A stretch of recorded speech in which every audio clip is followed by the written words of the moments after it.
Hi, it's Gina with WTI. And if you like to litter your home with lots of beautiful plants, then you are going to want a beautiful pot to put them in.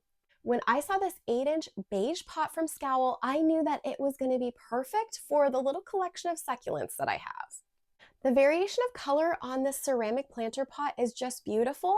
In addition to beige, there's some variations of brown and even almost like a dark indigo along the top rim and into the body of the planter. It also comes with its own saucer, which is so nice for being able to catch any water droplets after you're done watering it. Before planting, I went ahead and used the fine mesh piece that comes with the planter and put that down first and then put my dirt and plants on top of that. This comes really well packaged with lots of foam to make sure that when you get it, there's no damage. SQOWL has so many different colors and sizes of this exact pot to choose from, so you're sure to find exactly what you need for whatever you're wanting to plant. I could not be more pleased with this, and I think my plants are too, but that's just my point of view.